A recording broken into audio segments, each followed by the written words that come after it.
The argument for representation is and has always been about me.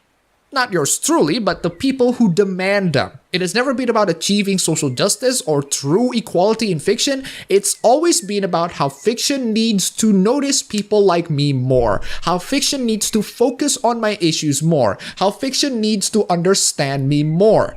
I always keep this mindset that every single person who argues for representation, and it is always accurate. Some are even willing to be explicit about it. Check out my last video in the end. Every single one of them has the desire of nothing but wanting to be seen, wanting to be noticed, wanting to be understood, wanting to have someone somewhere to not only pay attention to them, but accept them, praise them, tolerate them, glorify them, put them above the pedestal of whatever works that you're doing, and make them to feel as if they're the most important person on the planet. One of the most interesting ways for them to argue about representation is to go after fiction and tell people that fiction does not focus on their issues, therefore they are bad. For example, Blade Runner 2049 paints an all-white future. Again!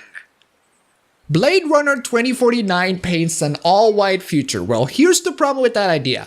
Blade Runner mostly takes place in America. It's pretty rare, if not ever, that the Blade Runner universe go anything beyond than just the dystopian future of America. Sure, they have some bits of cultural influences from the outside, but the universe is mostly centered in America, which is especially important knowing that the headquarters for the replicant manufacturers like Tyrell is in America. And since the movies are about the fundamental questions of what it means to be human or a replicant, it is crucial to have the headquarters of said replicant manufacturer to be an important part of the story, which is why it takes place in America. And all of that is done for a reason. The movie is telling a story, and the story is about Deckard, the experiences of those rogue androids, and what it means to be a human or a replicant. You perceive that the future is white just because the movie focuses on specific story, and that story is not a story that you wanted. Just think about this for a second. Outside of the original Blade Runner story, there are people who are not white with their own stories that this particular story doesn't focus on because it will waste too much time. Have you ever thought of that? If not, you are incredibly short-sighted. If you actually take a moment to just pause and think about that, the future turns out to be isn't as white as you make it out to be. Blade Runner 2049 is a gorgeous, evocative film that contains plenty of ideas about the way we interact with technology and the nature of the soul. It also contains strong elements of a liberation narrative that would feel empowering, but for one aspect, none of its participants are people of color. You clearly haven't seen the movie because in Blade Runner 2049, there is a segment about the replicants starting some form of a rebellion, and some of the rebels are indeed people of color. And even if they aren't, why is it so important to have people of color to be the rebels?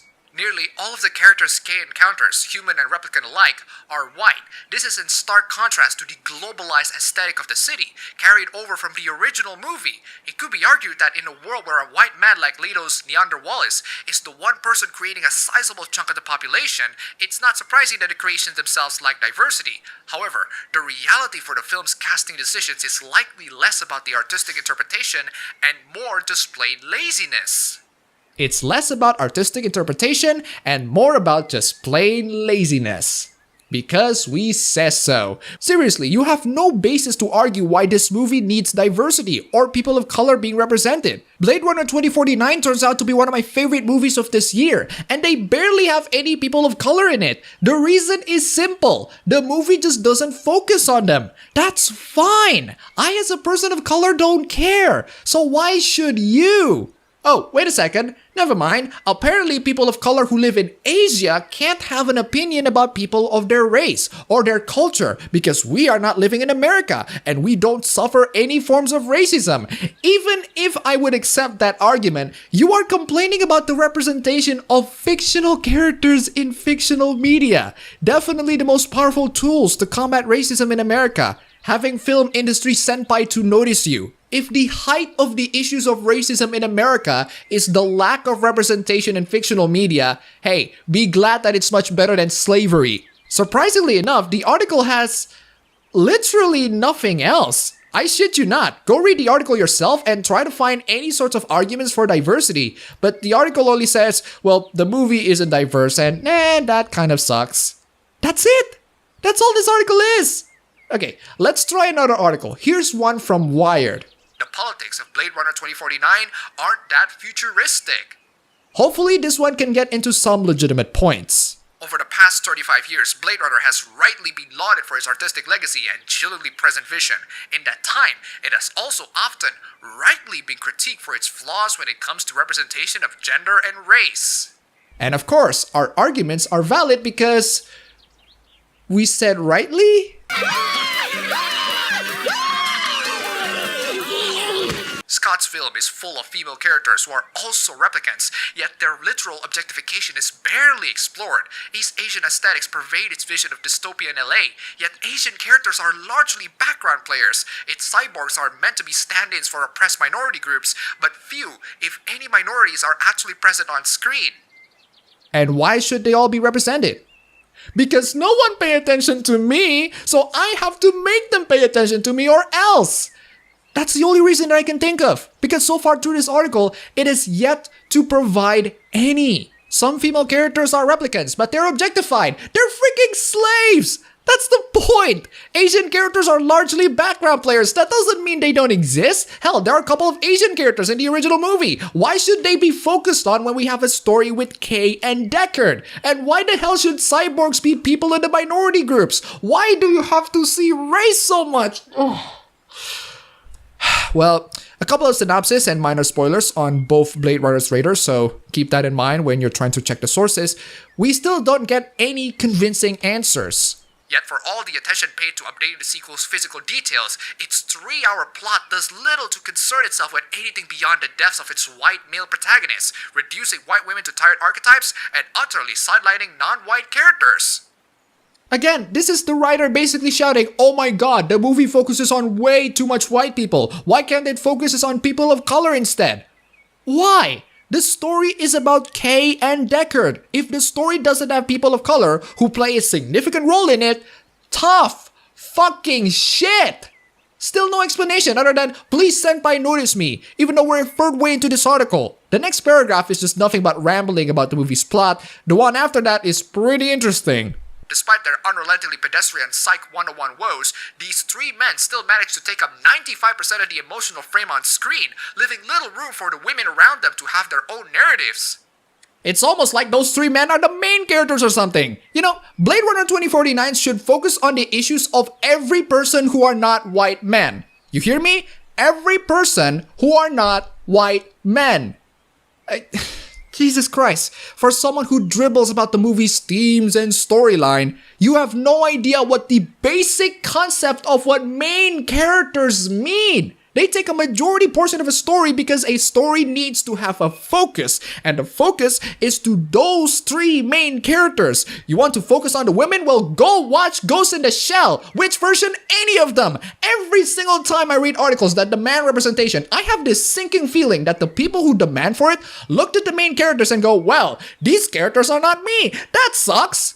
Shut up, you narcissistic douchebag. This article was released in October 6, but reading through this, it's clear that this person has watched the movie. Let me remind you that the movie wouldn't have moved forward if not for the contribution of all the major female characters in the movie. Hell, the plot of this entire film is centered around Rachel. I will not spoil how. See the freaking movie. 3 female characters, not one of them voicing an ambition of desire that does not pertain to their male counterparts. Just because 2049's future has females doesn't mean its future is female. So, let me get this straight. You have the desire of making a female future, and your standard of making a female future is if the women are not dependent on men. You are insane. Do you seriously believe that women as a gender can be independent without men? Do you seriously believe that their ambitions and or desires cannot have anything to do with men? What the hell have they taught you in universities? You can't seriously think that this is a good future to strive for. Men are dependent on a lot of women, the same way women are dependent in a lot of men. Human beings are dependent in other human beings. We are social creatures. I probably commented way too early. Let's read further on. Yet in the deeply ironic twist, the plot itself hinges entirely on their presence, without women... Wait. The future is not female, but the plot of the entire movie hinges on women. How do you write women so well? I think of a man, and I take away reason and accountability. Unsurprisingly, the problem worsens when viewed through a racial lens. Gaff, Edward James Olmos, now in a retirement home, a lab tech, played by Wood Harris, and two shady black market dealers are the only men of color with more than one line. None have identities beyond their use to K. I don't care. I don't want to be represented. People who do are entitled narcissistic Tumblrites whinging their first world problems in their ivory tower. They can go screw themselves for all I care. As critic Angela Jade Bastia recently noted at Vulture, mainstream dystopian sci-fi has always been obsessed with oppression narratives. While it returns over and over again to the downtrodden rising up against the subjugator model, the genre has always had a remarkable ability to overlook the persecuted groups, people of color, women, the LGBTQ community, people with disabilities, whose experiences it mines for drama. Do you know why? Because the oppression being explored in sci-fi isn't about your oppression. This is you coming into sci-fi that explore many forms of hypothetical oppressions that can happen in the future regardless of race or gender, discussing about the natures of human and slaves, and you bring up minorities in real life just because the movie didn't notice them enough. Seriously, can anybody in this world bring me some good arguments for representation? Please give me any arguments that doesn't make you look like a self-centered narcissist. This is one of the many countless missed opportunities Blade Runner 2049 had to transform the franchise into not just a staggering aesthetic and technological achievement, but also an incisive read of the 21st century society, in the wake of Mad Max's recent overhaul, which, while imperfect, managed to redeem many of its predecessors' flaws. This misstep is especially disappointing. Yet, like Deckard's hurried brush-off of Rachel's honest question in 2019, 2049's filmmakers have attempted to tell a story about personhood in 2017, without actually considering the urgent politics that surround who gets to be a person in 2017. And in an era that begs for this kind of reinvention, its failure flans its message into one more retirement for the books. These two articles just confused the living hell out of me. In the end, the article just said, well, the movie isn't diverse, that's kind of disappointing. The article is yet to provide a single good argument on why it has to be diverse. For the most part, they just point out that it isn't diverse. This character does this, therefore it's not progressive. This character does that, therefore it's not progressive. These characters don't have a significant role, therefore it's not progressive. It's not progressive, it's not progressive, it's not progressive. Why? Why should it be progressive? At no point in these two articles they provide an argument of why it should be. Why should Blade Runner 2049 reach that missed opportunity? What is the value that will be gained for adding women, people of color, or LGBT people in the mix? What would it do to the movie? What would it contribute? Since you guys have never made a clear answer, the only way I can see it is you just want to desperately be noticed, especially after the way you put your own issues front and center instead of just focusing on the movie's themes. Maybe the next article can answer it for me. Oh, never mind. It's the next video. According to movies like Blade Runner... No. Sorry. Okay, I will respond to her in just one comment. According to the totally reputable New York Post, we're creeping up on the day when sex robots might kill their owners. Man, can't a guy just enjoy his deeply sad misogynistic desire for a woman that he can have sex with anytime he wants, who never ages, complains, or has a single thought of her own, in peace? Oh, Anita, are you jealous that more and more people are going to sex robots instead of actual women? 3D women are not important, Anita, and I just love the fact that they made holographic waifus a thing in 2049. It's so much of a thing, it's the main character's freaking love interest! Okay, it's not a sex robot per se, but it's a holographic waifu, so it's more pathetic than an actual sex robot. But hey, at least in 2049, we know that holographic waifus exist. It is also something that you can carry anywhere, and that really, really pisses the feminists off. And to that I say, good riddance, Anita. Good riddance. But to end this video, I just want to say, I don't know about you, but I think Blade Runner 2049 should have just ended with this song.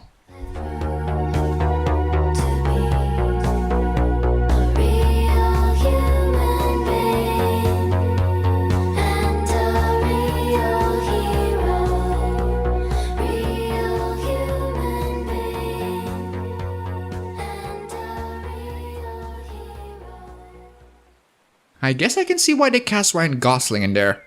That's all for the video today. If you like this, you can go ahead, click the like button, and subscribe for more. If you wish, you can support me on Patreon. And thanks for watching.